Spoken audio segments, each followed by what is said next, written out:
And we go now to two key voices on Syria in the United States Senate. The chairman of the Armed Services Committee, Carl Levin, he's in Detroit this morning. The top Republican on the Foreign Relations Committee, Bob Corker, is in Chattanooga. I just want to get the reaction from both of you. First, Senator Levin, you just heard Liz Palmer say it may be that in order to force Assad to give up these weapons, the Russians may be going to give him a whole bunch of conventional weapons, fancy new anti-aircraft systems. So is this a good thing that's happening here? How do you assess this? Well, this represents significant progress. It would not have been achieved, and again, assuming it's fully implemented, which is the key, but assuming that it is fully implemented, this progress would not have been achieved without the threat of the use of a military strike by President Obama. It's no coincidence that after that threat was achieved and made, and after our Foreign Relations Committee, on a bipartisan basis, voted to authorize the use of force, that Russia finally decided that it would put some pressure on Syria and get involved. So this would not have happened, and without that threat, and it will not be fully implemented, I'm afraid, without a continuing threat. And that's why it is so important that that continuing threat be very, very clearly available, and the President did make that clear last night in his statement.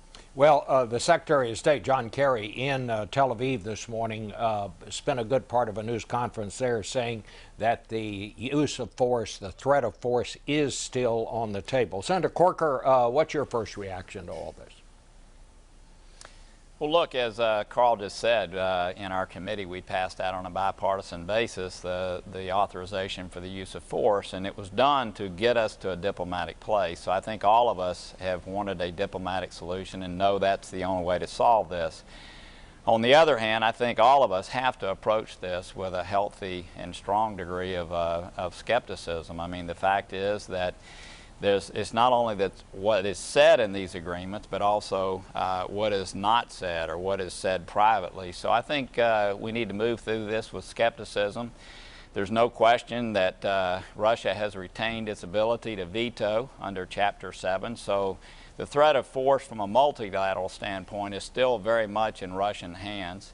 That's the most important element, is the veto piece. So in many ways, our credibility in the region, and certainly relative to the chemical warfare issue, is very much driven by Russia, which has its hands firmly on the steering wheel. So I think Kerry went over there candidly with a weak hand, and I talked with him at length yesterday. I do appreciate what he's been able to accomplish from the standpoint of a proposal. Again, this is not a UN resolution yet, with a weak hand, but I think we should be skeptical until we see how this unfolds. Well, let me ask both of you, what do you think the first test here is going to be on whether or not Assad is really serious about going along with this? Senator Levin, I would guess it might come, he has a week now to come up with a detailed list of what weapons they have there. Would you see that as the next big thing to happen here? Yeah, very much so. That is an amazingly short timetable, but the pressure of Russia is key here. Russia can force Assad to do what Russia wants Assad to do.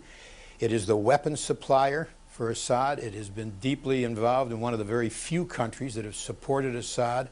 Putin made an outrageous statement the other day trying to cover up Russia's support for Assad with weapons systems by saying that all the evidence points to the use of chemicals that they were used by the opposition rather than by Assad, where as a matter of fact that is a lie.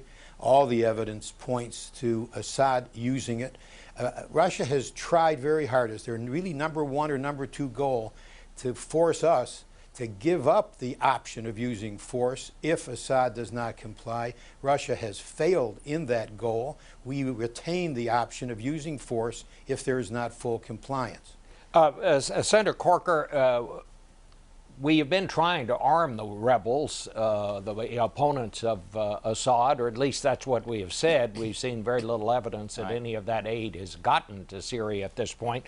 What will be the impact of these developments this weekend on those efforts? And do we now have to do more than we were doing on trying to reinforce and help the opponents? Look, Bob, I was just in the region a few weeks ago and could not have been more dismayed at our lack of support for the opposition. I know Carl was there maybe a week before I was, and sensed the same thing. So one of the things that I pressed yesterday with Secretary Kerry, is this going to in any way affect our support of the opposition? And we certainly have not done what we need to do. It has hurt our credibility, certainly on the ground. I think the opposition views this agreement as a setback. But the way to counter that, I think, is to much more strongly equip and train the opposition there on the ground. We have been remiss. We've announced that we're doing something, but what we've done certainly has not been at the pace that it should be. Well, what about that, Senator Levin? Well, I agree with that, but Syria has tried very hard and will continue to try to make it a condition of its compliance with this agreement between Russia and the United States that the United States not support the opposition. We are not going to agree to that. We have supported the opposition. I agree, not sufficiently. I have always called for increasing the military pressure on Assad by supporting the opposition, and I think we should do that. And we now, I think, have some indication from the administration recently that there will be ways found to provide greater military support, hopefully including anti-tank weapons, for the opposition. We've recognized them as the legitimate representative of the Syrian people, and I think we should provide greater military support, or at least help others facilitate provision of additional military support. Well, how do we know, Senator Corker, which of these opposition forces we need to support? We know there's Al-Qaeda there in very large numbers, if the latest estimates are correct. Yeah, we've spent a lot of time. I know General Petraeus was spending time while he was there trying to understand which of these groups we should support and which not. I think it's been overstated from the standpoint of how much of a role Al-Qaeda is playing and some of the foreign fighters are playing there. There's a whole group of folks, Bob, not unlike you or Carl or myself, where our neighborhoods have been infiltrated with the regime, who've risen up and want to protect their villages, want to see a pluralistic government take place there. Those are the folks that we need to be supporting. We're coalescing around Idris, who obviously is disappointed with the results of these talks, but we've coalesced around him. We've got to certainly support them in a much stronger way. That's the second war that so many of us have talked about, and that is, after Assad, who is going to control the country? So look, I think we know more than we let on publicly about which groups to support and which not.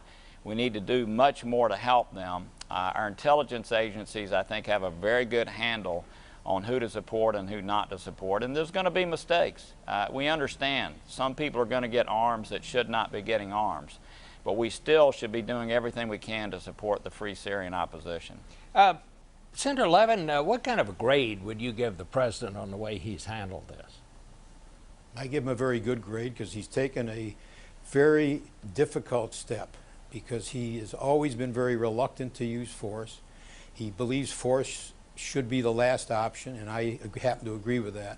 But he has decided, despite a lack of great public support here, that we must respond to the use of chemicals in this way by the Syrian regime, or else we will ultimately be threatened, and our troops will ultimately be threatened if the use of chemicals become just a routine weapon. And so he has taken a stand which I believe is the right stand.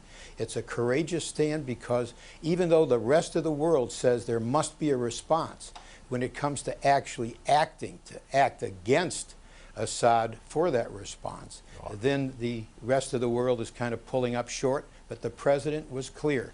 He has decided we are going to strike against that chemical system of Syria, and I give him credit for doing that. All right. Well, we have to stop there.